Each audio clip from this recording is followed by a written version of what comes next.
Chapter 6. That's the way of it at this kind of time. With all the boats gone, a curious calm came over the Titanic. The excitement and confusion were over, and the hundreds left behind stood quietly on the upper decks. They seemed to cluster inboard, trying to keep as far away from the rail as possible. Jack Thayer stayed with Milton Long on the starboard side of the boat deck. They studied an empty davit, using it as a yardstick against the sky to gauge how fast she was sinking. They watched the hopeless efforts to clear the two collapsibles lashed to the roof of the officers' quarters. They exchanged messages for each other's families.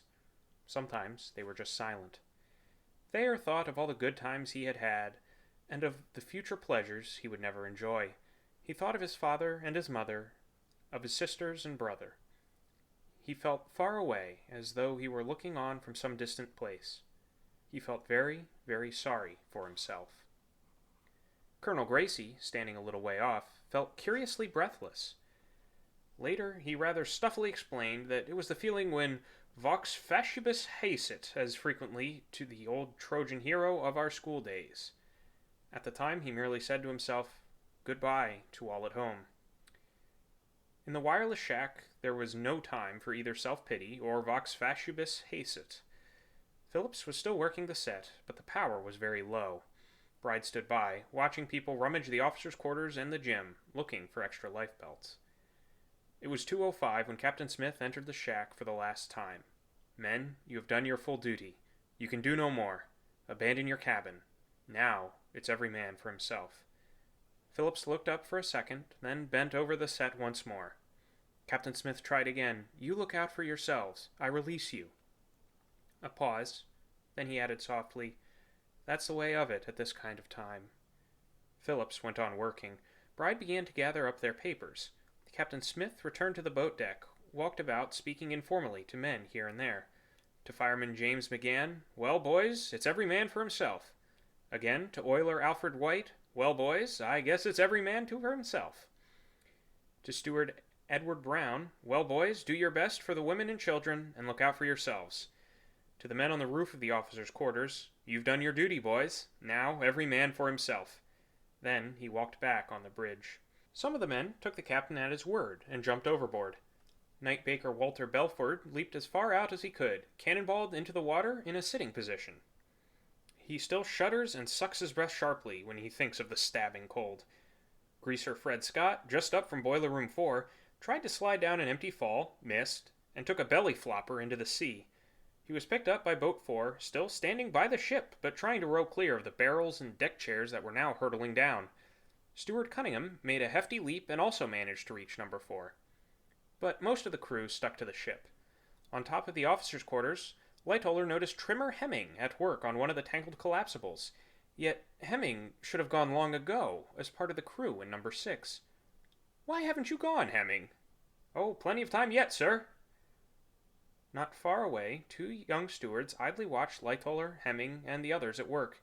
In the fading light of the boat deck, their starched white jackets stood out as they leaned against the rail, debating how long the ship could last. Scattered around the boat deck, some 15 first-class bellboys were equally at ease. They seemed pleased that nobody cared any longer whether they smoked. Nearby, gymnasium instructor T.W. Macaulay, a spry little man in white flannels, explained why he wouldn't wear a life jacket. It kept you afloat, but it slowed you down. He felt he could swim clear more quickly without it. By the forward entrance to the grand staircase, between the first and second funnels, the band, now wearing life jackets on top of their overcoats, scraped lustily away at ragtime. The passengers were just as calm, although they too had their jumpers. Frederick Hoyt saw his wife into Collapsible D, leaped, and swam to where he thought the boat might pass. He guessed well. In a few minutes, Boat D splashed by and hauled him in. For the rest of the night, he sat soaked to the skin, rowing hard to keep from freezing. But for the most part, the passengers merely stood waiting or quietly paced the boat deck. New York and Philadelphia society continued to stick together. John B. Thayer, George and Harry Widener, Dwayne Williams formed a little knot. Lesser luminaires, like Clinch Smith and Colonel Gracie, hovering nearby. Astor remained pretty much alone, and the Strausses sat down on a deck chair. Jack Thayer and Milton Long debated whether to jump. The davit they were using as a gauge showed the Titanic was going much faster now.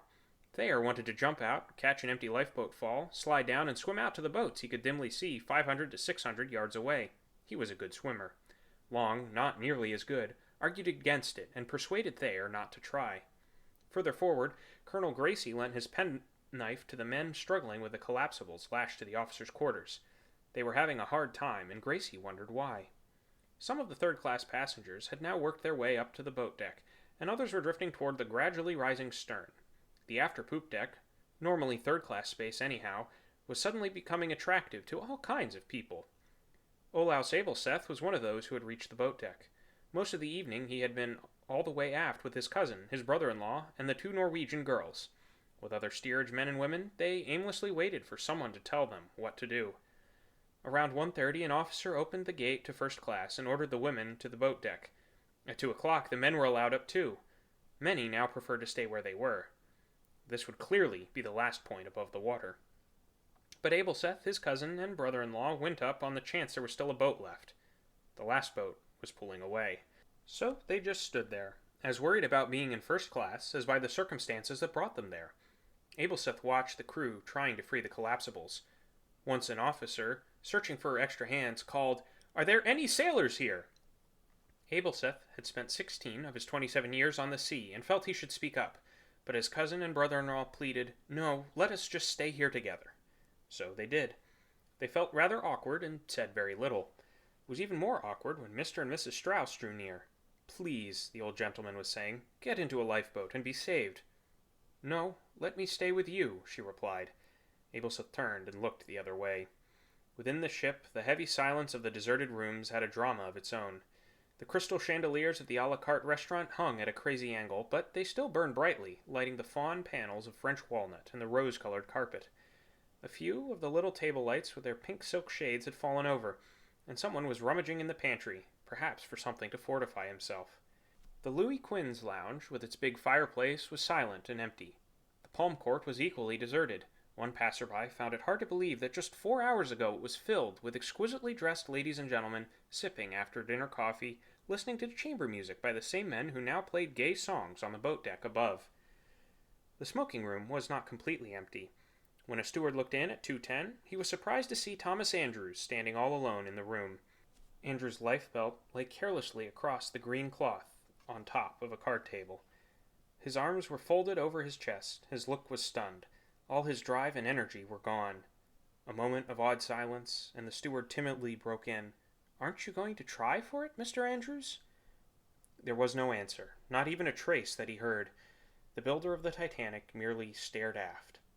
On the mahogany-paneled wall facing him hung a large painting, called The Approach of the New World. Outside on the decks, the crowd still waited. The band still played. A few prayed with the Reverend Thomas R. Biles, a second-class passenger. Others seemed lost in thought. There was much to think about. For Captain Smith, there were the 5 ice messages he received during the day. The last told exactly where to expect the berg. And there was the thermometer that fell from 43 degrees at 7 o'clock to 32 degrees at 10 o'clock. And the temperature of the sea, which dropped to 31 degrees at 10:30 p.m. Wireless operator Jack Phillips could ponder over the 6th ice warning, when the Californian broke in at 11 p.m. and Phillips told her to shut up. That one never even reached the bridge. George Q. Clifford of Boston had the rueful satisfaction of remembering that he took out $50,000 extra life insurance just before the trip. For Isidor Strauss, there was the irony of his will. A special paragraph urged Mrs. Strauss to be a little selfish. Don't always think only of others. Through the years, she had been so self-sacrificing that he especially wanted her to enjoy life after he was gone. Now the very qualities he admired so much meant he could never have his wish. Little things, too, could return to haunt a person at a time like this. Edith Evans remembered a fortune-teller who once told her to beware of the water. William T. Stead was nagged by a dream about somebody throwing cats out of a top-story window. Charles Hayes had prophesied just a few hours earlier that the time would come for the greatest and most appalling of all disasters at sea. 2 men, perhaps, wondered why they were there at all.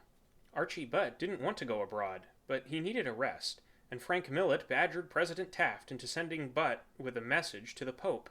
Official business, but spring in Rome, too. Chief Officer Wilde didn't plan to be on board either. He was regularly on the Olympic, but the White Star Line transferred him at the last minute for this one voyage. They thought his experience would be useful in breaking in the new ship. Wilde had considered it a lucky break. In the wireless shack, Phillips struggled to keep the set going. At 2:10, he sounded 2 V's, heard faintly by the Virginian, as he tried to adjust the spark for better results. Bride made a last inspection tour. He returned to find a fainting lady had been carried into the shack. Bride got her a chair and a glass of water, and she sat gasping while her husband fanned her. She came to, and the man took her away. Bride went behind the curtain where he and Phillips slept. He gathered up all the loose money, took a last look at his rumpled bunk, pushed through the curtain again. Phillips still sat hunched over the set, completely absorbed. But a stoker was now in the room, gently unfastening Phillips' life jacket. Bride leaped at the stoker, Phillips jumped up, and the 3 men wrestled around the shack. Finally, Bride wrapped his arms about the stoker's waist, and Phillips swung again and again until the man slumped unconscious in Bride's arms. A minute later, they heard the sea gurgling up the A-deck companionway and washing over the bridge. Phillips cried, "Come on, let's clear out!" Bride dropped the stoker, and the 2 men ran out onto the boat deck. The stoker lay still where he fell. Phillips disappeared aft. Bride walked forward and joined the men on the roof of the officers' quarters, who were trying to free collapsibles A and B. It was a ridiculous place to stow boats, especially when there were only 20 for 2,207 people. With the deck slanting like this, it had been hard enough launching C and D, the 2 collapsibles stowed right beside the forward davits. It was impossible to do much with A and B. But the crew weren't discouraged. If the boats couldn't be launched, they could perhaps be floated off. So they toiled on, Lightoller, Murdoch, Trimmer Hemming, Stewart Brown, Greaser Hurst, and a dozen others. On the port side, Hemming struggled with a block and tackle for Boat B. If he could only iron out a flutterfoot in the fall, he was sure it could still be launched. He finally got the lines working, passed the block up to 6th Officer Moody on the roof, but Moody shouted back, "We don't want the block, we'll leave the boat on the deck." Hemming saw no chance of clearing Boat B this way, so he jumped and swam for it. Meanwhile, the boat was pushed to the edge of the roof and slid down on some oars to the deck. It landed upside down. On the starboard side, they were having just as much trouble with Boat A. Somebody propped the planks against the wall of the officers' quarters, and they eased the boat down bow first. But they were still a long way from home, for the Titanic was now listing heavily to port, and they couldn't push the boat uphill to the edge of the deck. The men were tugging at both collapsibles when the bridge dipped under at 2:15, and the sea rolled aft along the boat deck. Colonel Gracie and Clinch Smith turned and headed for the stern. A few steps, and they were blocked by a sudden crowd of men and women pouring up from below. They all seemed to be steerage passengers. At this moment, Bandmaster Hartley tapped his violin. The ragtime ended, and the strains of the Episcopal hymn Autumn flowed across the deck and drifted into the still night, far out over the water. In the boats, women listened with wonder. From a distance, there was an agonizing stateliness about the moment. Close up, it was different. Men could hear the music, but they paid little attention. Too much was happening. "Oh, save me, save me!" cried a woman to Peter Daly, Lima representative of the London firm Hayes & Sons, as he watched the water roll onto the deck where he stood. "Good lady," he answered, "save yourself. Only God can save you now." But she begged him to help her make the jump, and on second thought he realized he couldn't shed the problem so easily. Quickly he took her by the arm and helped her overboard. As he jumped himself, a big wave came sweeping along the boat deck, washing him clear of the ship. The sea foamed and swirled around Stewart Brown's feet as he sweated to get Boat A to the edge of the deck. Then he realized he needn't try any longer. The boat was floating off. He jumped in, cut the stern lines, yelled for someone to free the bow, and in the next instant was washed out by the same wave that swept off Peter Daly. Down, down dipped the Titanic's bow, and her stern swung slowly up. She seemed to be moving forward, too. It was this motion which generated the wave that hit Daly, Brown, and dozens of others as it rolled aft. Lightoller watched the wave from the roof of the officers' quarters. He saw the crowds retreating up the deck ahead of it. He saw the nimbler ones keep clear, the slower ones overtaken and engulfed. He knew that this kind of retreat just prolonged the agony. He turned, and, facing the bow, dived in. As he reached the surface, he saw just ahead of him the crow's nest, now level with the water. Blind instinct seized him, and for a moment he swam toward it as a place of safety. Then he snapped to and tried to swim clear of the ship, but the sea was pouring down the ventilators just in front of the forward funnel, and he was sucked back and held against the wire grating of an air shaft. He prayed it would hold, and he wondered how long he could last. pinned this way to the grating. He never learned the answer. A blast of hot air from somewhere deep below came rushing up the ventilator and blew him to the surface. Gasping and spluttering, he finally paddled clear. Harold Bride kept his head too. As the wave swept by, he grabbed an oarlock of Collapsible B, which was still lying upside down on the boat deck near the first funnel. The boat, Bride, and a dozen others were washed off together. The Collapsible was still upside down, and Bride found himself struggling underneath it. Colonel Gracie was not as sea-wise. He stayed in the crowd and jumped with the wave. It was almost like Newport. Rising on the crest, he caught the bottom rung of the iron railing on the roof of the officers' quarters. He hauled himself up and lay on his stomach, right at the base of the second funnel. Before he could rise, the roof too had dipped under. Gracie found himself spinning round and round in a whirlpool of water. He tried to cling to the railing, then realized this was pulling him down deeper. With a mighty kick, he pushed himself free and swam clear of the ship, far below the surface. Chef John Collins couldn't do much of anything about the wave.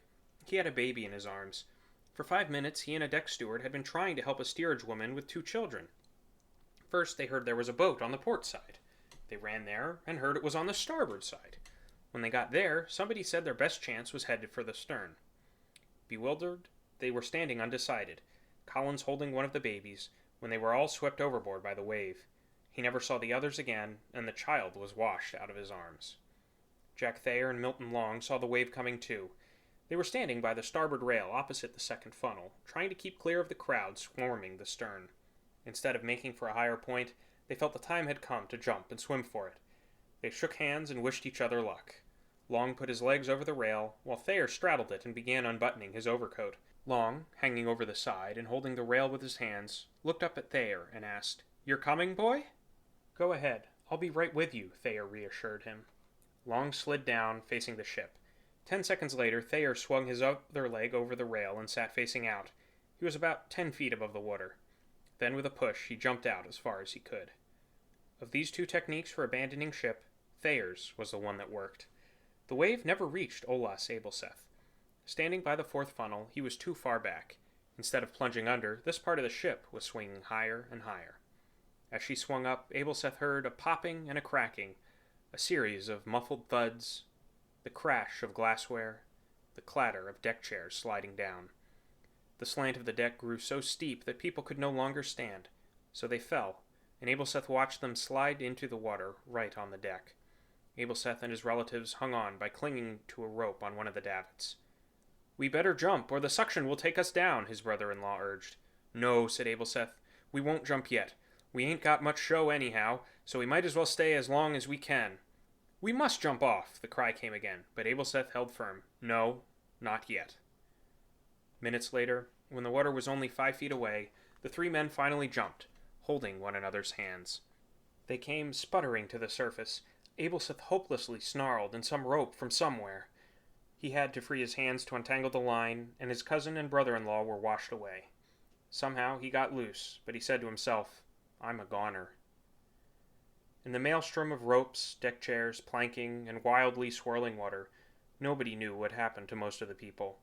From the boats, they could be seen clinging, like little swarms of bees, to deckhouses, winches, and ventilators as the stern rose higher. Close in, it was hard to see what was happening, even though, incredibly, the lights still burned, casting a sort of murky glow.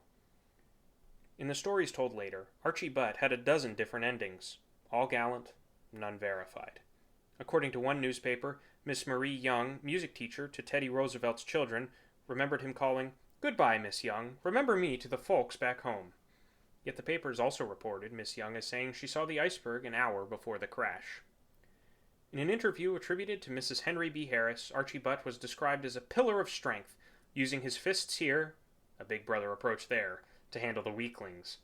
Yet Lightoller, Gracie, and the others working the boats never saw him at all. When Mrs. Walter Douglas recalled him near Boat 2 around 1:45, he was standing quietly off to one side. It was the same with John Jacob Astor. Barber August H. Weichman described last moments with the great millionaire. It was a conversation full of the kind of small talk that normally takes place only in the barber's chair. And even more trite, I asked him if he minded shaking hands with me. He said, "With pleasure." Yet Barber Weichman also said he left the ship at 1:50, a good half hour earlier. Butt and Astor's endings were parlayed in the single story attributed to Washington Dodge, the San Francisco assessor. They went down standing on the bridge, side by side. I could not mistake them, the papers had him saying. Yet Dr. Dodge was in boat 13, a good half-mile away. Nor did anyone really know what happened to Captain Smith. People later said he shot himself, but there's not a shred of evidence. Just before the end, Steward Edward Brown saw him walk onto the bridge, still holding his megaphone. A minute later, Trimmer Hemming wandered on the bridge and found it empty. After the Titanic sank, Fireman Harry Sr. saw him in the water holding a child. Pieced together, this picture, far more than suicide, fits the kind of fighter who once said, "In a way, a certain amount of wonder never leaves me, especially as I observe from the bridge a vessel plunging up and down into the trough of the sea, fighting her way through and over great waves. A man never outgrows that." Seen and unseen, the great and the unknown tumbled together in a writhing heap as the bow plunged deeper and the stern rose higher. The strains of autumn were buried in a jumble of falling musicians and instruments. The lights went out, flashed on again, and then went out for good. A single kerosene lantern flickered high in the aftermast. The muffled thuds and tinkle of breaking glass grew louder. A steady roar thundered across the water as everything movable broke loose. There has never been a mixture like it. 29 boilers, the jeweled copy of the Rubaiyat, 800 cases of shelled walnuts, 15,000 bottles of ale and stout, huge anchor chains, each link weighing 175 pounds, 30 cases of golf clubs and tennis rackets for Spaulding, Eleanor Widener's trousseau, tons of coal, Major Puchin's tin box, 30,000 fresh eggs, dozens of potted palms, 5 grand pianos, a little mantel clock in B38, the massive silver duck press. And still it grew, tumbling trellises, ivy pots and wicker chairs in the Café Parisien, shuffleboard sticks, the 50-phone switchboard, 2 reciprocating engines, and the revolutionary low-pressure turbine, 8 dozen tennis balls for R.F. Downey & Co., a cask of china for Tiffany's, a case of gloves for Marshall Field, the remarkable ice-making machine on G-Deck, Billy Carter's new English automobile, the Ryerson's 16 trunks, beautifully packed by Victorine. As the tilt grew steeper, the forward funnel toppled over. It struck the water on the starboard side with a shower of sparks and a crash heard above the general uproar. Greaser Walter Hurst, struggling in the swirling sea, was half blinded by soot. He got off lucky. Other swimmers were crushed under tons of steel. But the falling funnel was a blessing to Lightoller, Bride and the others now clinging to the overturned collapsible B. It just missed the boat, washing it 30 yards clear of the plunging, twisting hull. The Titanic was now absolutely perpendicular. From the third funnel aft, she stuck straight up into the air, her 3 dripping propellers glistening even in the darkness. To Lady Duff Gordon, she seemed a black finger pointing at the sky. To Harold Bride, she looked like a duck that goes down for a dive. Out in the boats, they could hardly believe their eyes. For over 2 hours they had watched, hoping against hope, as the Titanic sank lower and lower. When the water reached her red and green running lights, they knew the end was near. But nobody dreamed it would be like this. The unearthly din, the black hull hanging at 90 degrees, the Christmas card backdrop of brilliant stars. Some didn't watch. In Collapsible Sea, President Bruce Ismay bent low over his oar. He couldn't bear to see her go down. In Boat 1, C. E. Henry Stengel turned his back. "I cannot look any longer," he said. In Number 4, Elizabeth Eustace buried her face. 2 minutes passed, the noise finally stopped, and the Titanic settled back slightly at the stern. Then, slowly, she began sliding under, moving at a steep slant. As she glided down, she seemed to pick up speed. When the sea closed over the flagstaff at her stern, she was moving fast enough to cause a slight gulp. "She's gone. That's the last of her," someone sighed to Lookout Lee in Boat 13. "It's gone," Mrs. Ada Clark vaguely heard somebody say in Number 4, but she was so cold she didn't pay much attention.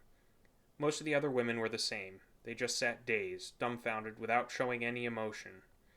In Number 5, Third Officer Pittman looked at his watch and announced, "It is 2:20. 10 miles away on the Californian, Second Officer Stone and Apprentice Gibson watched the strange ship slowly disappear. She had fascinated them almost the whole watch. The the way she kept firing rockets, the odd way she floated in the water. Gibson remarked that he certainly didn't think the rockets were being sent up for fun. Stone agreed. A ship is not going to fire rockets at sea for nothing. By 2 o'clock, the stranger's lights seemed very low on the horizon, and the two men felt she must be steaming away. "Call the captain," Stone ordered, "and tell him that the ship is disappearing in the southwest, and that she has fired altogether 8 rockets." Gibson marched into the chart room and gave the message. Captain Lord looked up sleepily from his couch. "Were they all white rockets?" Gibson said yes, and Lord asked the time. Gibson replied it was 2:05 by the wheelhouse clock. Lord rolled over, and Gibson went back to the bridge. At 2:20, Stone decided that the other ship was definitely gone, and at 2:40 he felt he ought to tell the captain himself. He called the news down the speaking tube and resumed studying the empty night.